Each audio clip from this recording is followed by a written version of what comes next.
When you start practicing your pitching with the connector, I want you to be aware of what it's doing for the width of your swing. So let me dive into that a little bit more.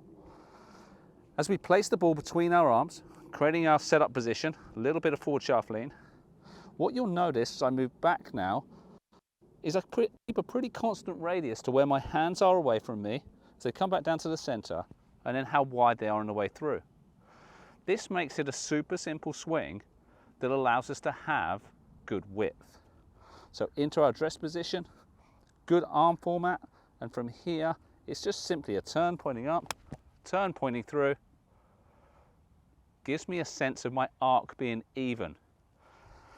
Back the same width, through the same width, simplify my motion, allowing my chest to control the speed.